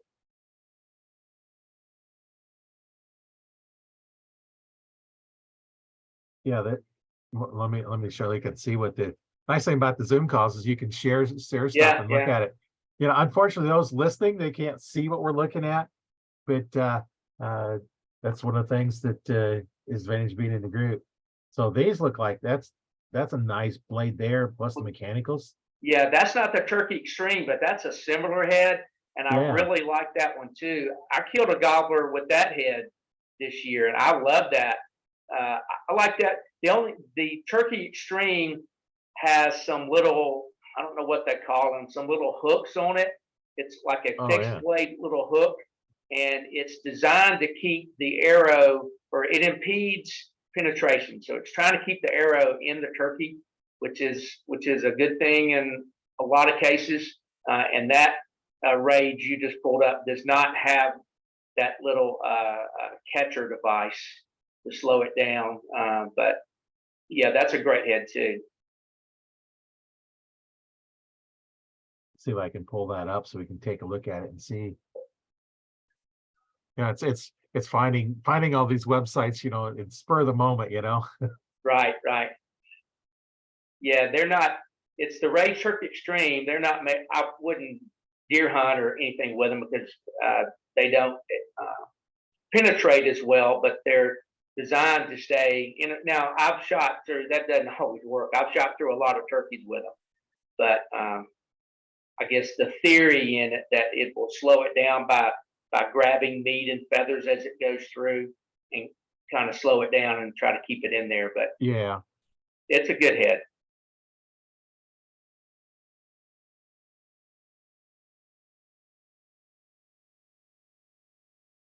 my machine was acting slow. Yeah, That's it. that's it there. Yeah, you can see the tips. It's wants to expand it here, but you can see the tips over here. You know that's going to slow it down for sure. That's exactly what I'm talking about. Yeah, that's made to grab on the meat and feathers and slow it down, and hopefully you get good penetration. But there's an advantage to keeping the arrow in the bird. This makes it a lot harder for them to fly, and if they do run off, Right. they've got to carry the arrow with them. And like I said, most turkeys I've shot with that, I still shoot through them, but I have had one this year, and I did shoot it. It was strutting away from me, and I shot it right through the tail fan, and it stayed in the bird, and he went down right there. I had to shoot him again, but the arrow stayed in there, so that's an advantage because they can just get away quicker. They don't have the arrow in them, and sometimes it impedes their flying. So that's why they designed it that way. Well, and then too, if you have the arrow sticking on them, they can't hide as well. That's exactly right, because they absolutely will. It's amazing what a 22-pound gobbler, if it runs off, it's going to find a brush pile. It's going to find something, briars. It can absolutely hide well. But yeah, you're right. That you've been able to see the arrow, and then the nocturnal. I shoot nocturnals, the lighted nocks, and I shoot them even. If I'm going to be hunting in the morning, I went to nocturnals and I shoot them. I practice with them. I hunt with them mornings and evenings. I used to just shoot them in the evenings. I grab my one with a lighted knock on it, knowing, it might be right at dark. But you can see those things during the day. And we've had turkeys that we've shot during the day, of course, that have run off. And we found them by seeing the lighted knock, the nocturnal shining. So there's a big advantage. I love those things. Yeah, they're pretty nice. I know I've got some of those in mine as well. And there was one, the first time I shot it, I don't know what happened, but there must have been a branch. The arrow caught it and the knock went flying out. So I got there, Oh, got to wow. the arrow, and the knock was gone. So one shot. And But they're that's pretty how it goes. expensive too. Yeah. When you look at a broadhead, when I was getting them all the time, they're about $6 a piece for a muzzy. Now I think they're probably twice that now. Yeah. Yeah, I don't know what they're going for. I didn't pay attention what they were going for, but yeah, I don't know how many's in that pack, but those ones we looked at earlier, like $55. I don't know how Yeah, many's in the pack or they're not, getting but more and more expensive. But my theory is that and most people are like this, they put so much into archery and so much money in the bows and accessories, and it's just you get so much joy out of it. I really, to a point, have quit worrying about losing this expensive broadhead. That's just that's just part of it. It's part of the game. I mean, you're fortunate you're not gun hunting where you're never gonna get your bullet back. Most of the time, you can get the broadhead back and maybe sharpen it or put new blades in it. But if I lose one or bust one at this point in my career, I'm not real worried about it. Yeah, well, I just looked at Muzzies, the 3-bay broadhead are $40 for a package. And, that's still not too bad. Yeah, yeah, They were, I remember, like last time I seen a price like $32 for a package of 6, which makes them, not too bad. But when you're looking at the arrows, because I normally use the Comp Pros, which, could easily be $10, $12 a piece for an arrow, yeah, yeah, and so you've got, a good $20 to $25 into each arrow. And if you get it back, you felt good. Every time you shoot, you're taking a risk of losing $25 a shot. yeah. And that's another thing to think about. The nocturnals or the lighted nocks, of course, that adds expense to it. But your chance of finding that arrow, to me, really go up if you've got a lighted knock. Right. You know how they'll bury under the leaves, or sometimes arrows can do crazy things, hitting limbs, and they're nowhere near where you thought they would be. But that lighted knock is awesome. That's an awesome tool to be able to find your arrow, and especially if you're shooting a deer in low light conditions, being able to follow and know where you hit them. That's just a big advantage of knowing, either I don't know where I hit him, or because of my lighted knock, I do know where I hit him. So now I can follow him right away because I know Right. I shot him right behind the shoulder. Where if you're not sure, like, well, you might want to wait till the next morning. But yeah, those things are really, that's an ingenious advancement in the archery world. I love them. Yeah, there is a couple different varieties out there, and I think the Luminox seem to be the best ones out there. Um, there was another brand out there. I didn't pay attention to them because they just seemed like they didn't work very well. But what I put on my hunting arrows is I've got some of those wraps that are reflective, Oh like yeah, you see yeah, on the streets, and yeah, your flashlights will just glow off of that part of them. And I fletch them because I use 4-inch feathers. I fletch and I put the wrap down. I cut them in half instead of being 12-inch wrap, a 6-inch wrap, and I wrap it below the fletching. So if I need to refletch my arrows, I just cut the fletching off. I don't have to cut the wrap off. oh, that's a good And idea. and Yeah, otherwise you're cutting, you have to put them back in the same spot. And then if you don't get it cleaned enough, and then it's just a real pain. So I put on half it down there, and I had one I shot. I'm looking for my arrow, got my flashlight shining around, trying to find it. And all of a sudden my light hits it. It's underneath an evergreen tree is where it's laying. I'd have yeah, never seen it. yeah, So your flashlight picked it up, and a Luminoc would have directed me right to it. yeah, absolutely. Yeah, that's a big advantage as well. I started shooting wraps 4 or 5 years ago. I really love them. I shoot fletchings, um, and instead of feathers, and I don't know, it seems to adhere better to the wraps too. Yeah, and I go straight to the shaft. I don't use the wrap. They're real slick, and you have that slick surface, and then you have feathers. You have a porous surface, and they Yeah, seem like yeah, they don't wrap very well. And I don't use CA glue for my feathers. I use the Fletch Tight. I actually use Fletch Tight too, because it's a okay, little yeah, thicker and it holds the feathers on really well. And then one of the tricks that I have learned is when you put your fletching on, take a drop of glue and put it at the front of each of the feathers and at the back yeah, of each feather. Because what'll happen is as you're shooting, it could be any kind of thing here, as you have that little ridge and it catches it, and it'll start ripping your fletching off. oh yeah, yeah. Especially at the front, I've always put a little, because if you shoot to a target or whatever, yeah, that'll keep it. Because once it starts, it's gonna peel off. But you're right, that's a good tip. Yeah, I've actually had some a couple of times that the only thing holding was the front and the back, because I didn't get enough glue in the middle of it, and somehow it come loose. Probably it was too hot or something, but the Yeah. front and back were still there. Hey, while we're talking about little tips like that, I want to back up for a second on the broadheads, on the muzzies, or whatever you're shooting. Uh, I've run into people before who just take them out of the pack and screw them on and hunt with them like that. I always sharpen them. Muzzy used to make a little sharpener called a ready edge, but any of those Right. little sharpeners like that, I always run. Well, before I go hunting, if I think about it, I'll touch them up. It doesn't take long, but I haven't found a broadhead a blade yet right out of the package that will shave the hair off your arms, including the muzzies. But just touching it up with that little sharpener, and I always just test it. If it'll shave the hair off my arms, then that's good enough for me. But that makes a difference. You need to touch those things up and sharpen them, even though they're brand new and they're out of the pack. So what really makes those things dull, I was reading, is moisture. So whether it's raining or just dew in the mornings or just whatever, there's moisture in the air. That's going to dull them over time, whether you shoot them or not. So it's always good to touch those things up. Well, and then too, in your quiver, a lot of them have Oh yeah, foam in there. yeah, great. And every time you slide them in and out of that Yeah, foam, you're dulling them. So you've got to keep up on them.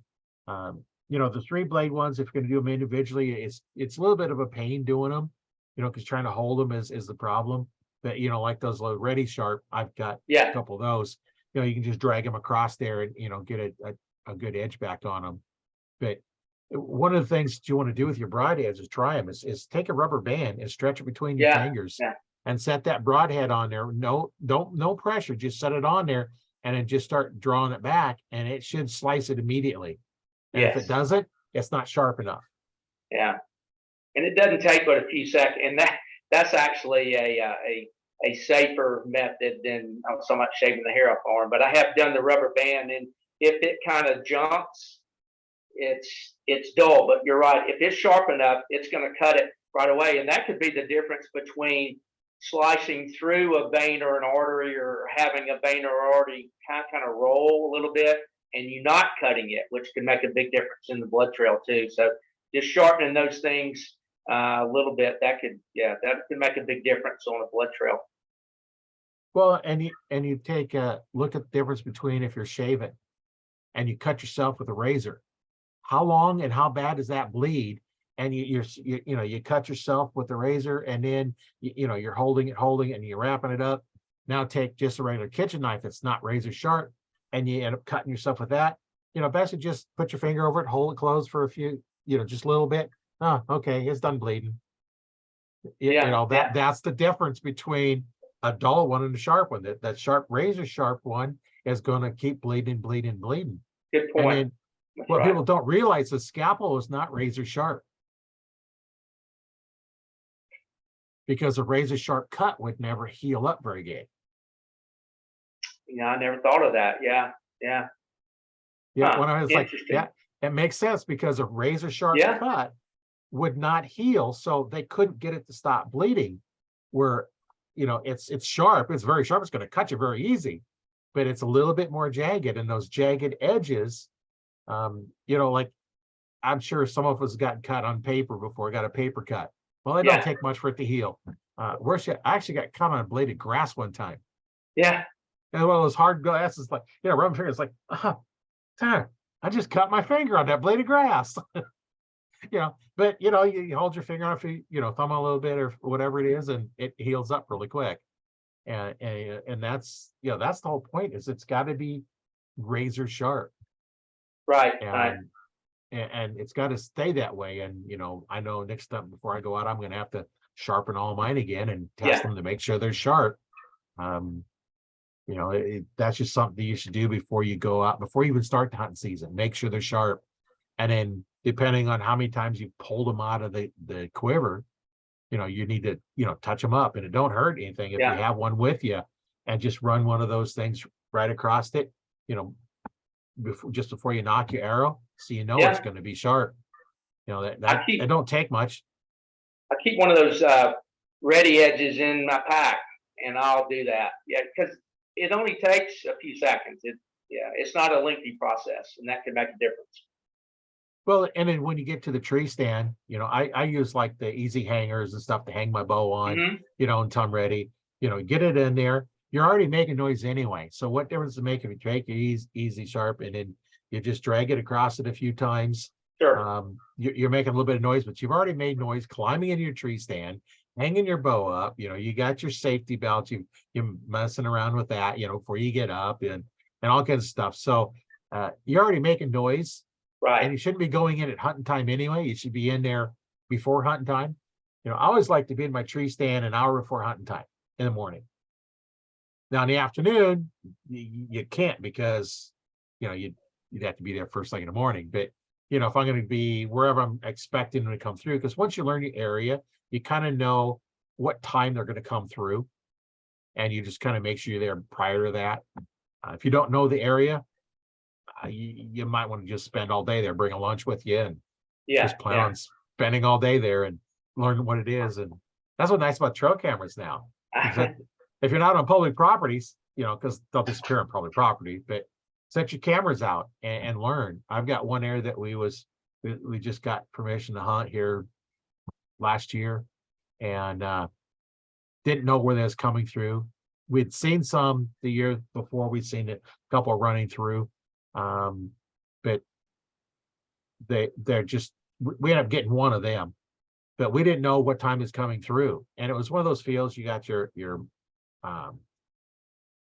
clover, and then you got your corn, and then there's just a row of trees around the whole whole property. It's it's like part of a section here, not really big, but so we put trail cameras out. Well, the only place that's coming through at any close time to shoot was at this one end that's coming through just before shooting time. Otherwise, it's coming through in the middle of the night, anywhere from 10 to 4 o'clock in the morning. You're not hunting those times, and that's nice about it. It's like, because I'd sit there all day. Otherwise, I'd be sitting there all day long and not see anything. Right. Because where I'd be hunting, the cameras would have picked them up. And that's what's nice about it. You can do some scouting. If you're in public property, you might have to do it a little different. Yeah, trail camera is an absolute game changer. We have 4 cell cams and another 8 or so what I call the old style cams that you have to check. But yeah, they're a game changer. We run them all turkey season. We run them all deer season. We put them out in the summer with corn, just to kind of get the velvet bucks and see what deer have made it through. But that's a lot of fun. We love running cell cams. It's kind of like Christmas, going down and checking the cards and seeing what you've got on there. But yeah, that's a huge advantage to know what scrapes they're hitting and what time. And that's, trail cameras are a game changer in the hunting world for sure. Yeah, it's nice to know when you're at and where they're going to go.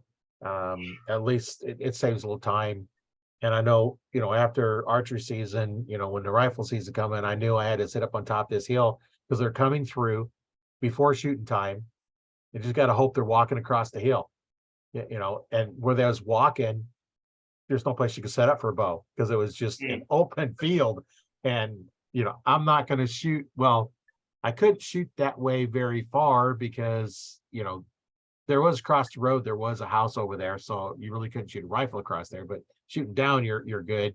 And bows, it was just, where we're seeing the tracks, there just wasn't that much there. And so now we're going to find another place to go. And it's still a good place, but we have taken a couple out of there. But it's one of those things that they're coming through, and maybe next year they'll come through a little bit different depending on what crops are up.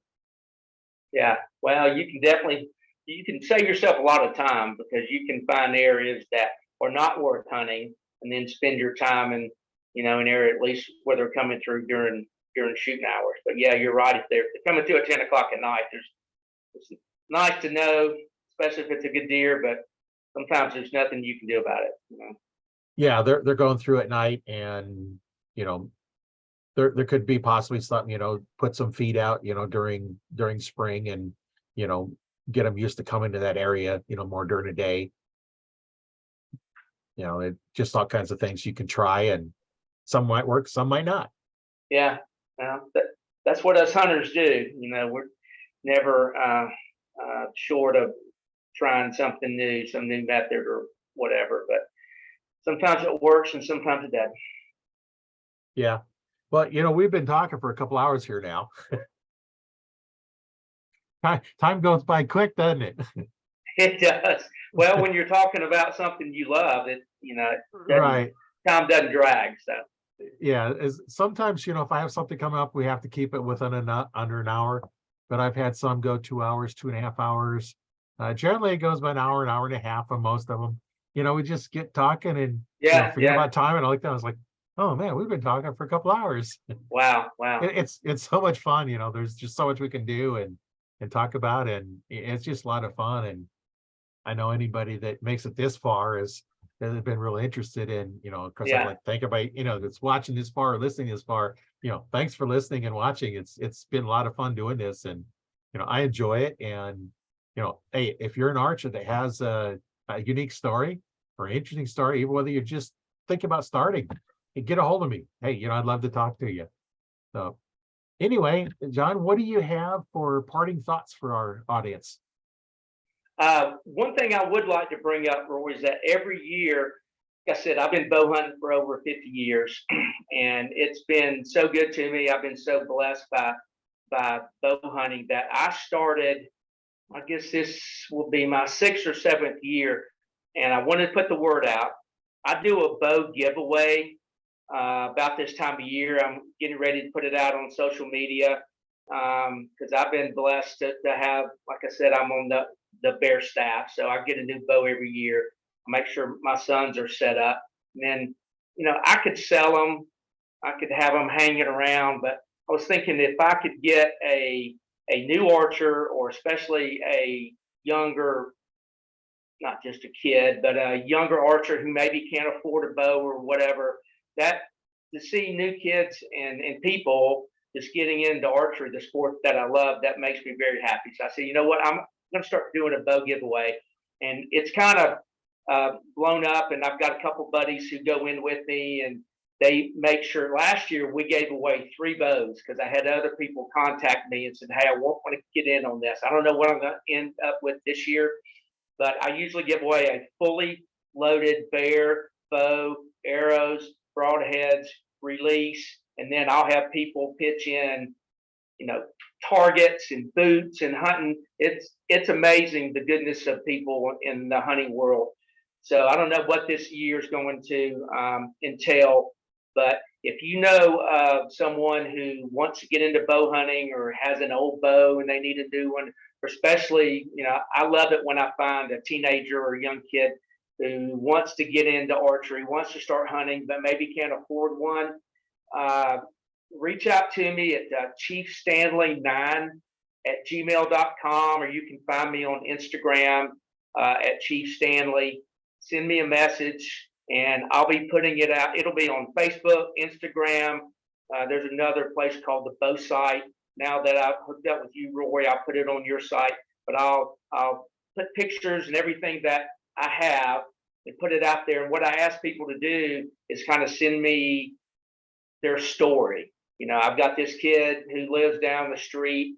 He comes to watch me shoot. This is what happened last year. Comes to watch me shoot my bow every day, and says he wants to be a bow hunter one day like me, but he can't afford one. His mom and dad don't hunt or whatever. So he was one of my candidates. So we had a couple more. I mean, I've had them up in Alaska. I've had them everywhere, and I'll send them. So I'll take all my stories that I have come in, and I'll read them all, and I'll choose the winners depending on how many bow setups I have, and then I'll ship them the bow. It's not going to cost them a dime. I'll ship it if it's what's happened several times. If it's near somewhere, if it's near me, they can come over to my house. And I'll set it up for them. We can shoot here, but that hasn't happened yet. But I'll usually call an archery shop in the area and set up, and they're usually very kind. They're like, yeah, with what you're doing, man, just have them bring the bow in. I'll tune it for them. I'll set it to their draw length. They can shoot here. I'll give them free lessons or whatever. I don't know what's going to happen, but reach out to me if you know somebody kind of meets those parameters. Make me, very happy to do this every year. So I'm getting ready to give away at least one complete bow setup. And I mean, these are nice bows. These aren't like toys for kids. They're going to have to at least be able to draw 55 pounds, which is probably about as low as I can get these bows. And, hopefully they'll have a mentor, somebody to go hunt with. But reach out to me, send me your story, and I'll be putting that out on social media soon. And so that would maybe very happy because I love what I do, and I love bow hunting and archery, and I like to get others involved. Yeah, that sounds good. I like to help out that as well. So each bow that you give out, hook up with them. I'll give them some archery instruction. You know, Awesome. I do it online, and on a Zoom call like we're doing here. Oh, wow. Just let Wow. me know Yeah. who wins them, and then we'll Okay. hook up and we'll schedule time, and I'll give them an hour of instruction. Maybe on one time, it might be, you might have to split it up. Once the Sure. bow gets set up, we'll just go through, and I'll send them some videos on how to shoot, and then we'll get on a call and help them get started. That's ideal because I get, like I said, people, wanting to offer a target and they'll send other stuff. That the instruction thing, because I don't know, sometimes whoever gets this may not have access to that. So the fact that they could do it from anywhere with you, because I had one kid, young man, he was in his 20s that lived up really in the wilds of Alaska. He didn't even have a town to go to. But anyway, we kind of made it happen. But if he could do that online, some instruction, yeah, that'd be awesome. Thank you, Roy. Yeah. Well, my first student was in Italy. Real. Oh, wow. Yeah. Bow hunting has no borders.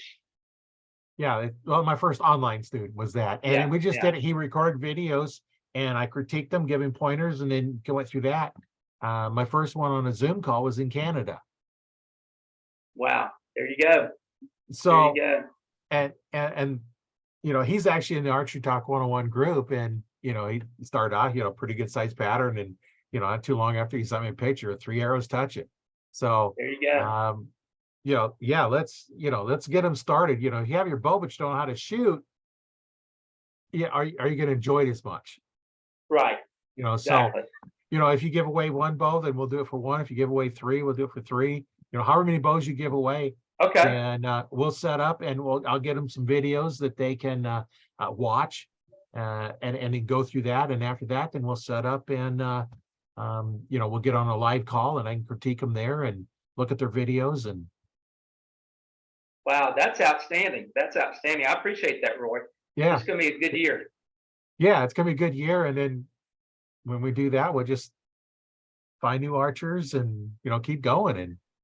And it's the thing is, you don't want to, the more we get in archery, the bigger it's going to grow, the less chance we Hmm. have of the politicians trying to take it away from us. Right. Well, you know what? We need the younger stewards. We need new stewards of archery and bow hunting in our sport, because I know, at least in some states, every year the number of hunting licenses sold are going down. I've been involved in a bunch of youth groups and trying to get kids in the outdoors. I've kind of studied the stats, or this was a while ago. So we need to, because kids nowadays have so many uh, extracurricular activities with the internet. They have so much to do that they're not hunting and fishing like they used to back when you and I were young. So, Yeah, we need, it's more of a challenge to get them out there. So we need to do everything we can, to get them in the field, because they're the ones who's going to be carrying the sport. When we're gone, we need somebody out there to, fight for us, for land conservation or whatever the issue of the day may be. So we need the younger kids getting involved. So that's one reason I do this. And yeah, that'll be great. Thank you. yeah. Well, that's what my channel's about, is helping archers out, getting started, or even more experienced ones. And There you every go. time we talk to somebody, there's something more we can do to help them out and just improve everything. And that's just, that's the fun part of this. Well, there had to be a reason you and I hooked up. So maybe that's it. Yeah, yeah, that's Yeah, it. that's it. Well, All it's right, been a Roy. lot of, Well, I appreciate it. I enjoyed it. And thanks for hooking up with me. yeah, it's been a lot of fun. I enjoyed it. And we'll definitely be talking here pretty soon, sometime here real soon, because I need to know who you're giving the bows away to. Yeah, yeah. I'll find out soon. But I appreciate it. So anybody reach out to me that want to get in the list for that possibility, and send me a story, and we'll see what happens. Yeah, and I'll put in the description for the podcast, I'll leave your links in there. I'll put your links in there, as well as when I post it on the YouTube channel, I'll have the Okay. links in there. And Perfect. then in the group, we'll do something a little bit different in there. You know, we'll post something a little bit different because we don't want to get too many links in there, but this is something Yeah, that yeah, I think it'd be good for the group to be in there. So we'll work out yeah. something for the group to get it going and let them know about it. And it's been a lot of fun, and I'm sure we'll be talking later. Yes, sir. Yes, sir. Have a blessed day, my friend. Thank you. Yeah, thank you. Take care. My name is Roy Canterbury, and I've been your host today on Arch Talk 101.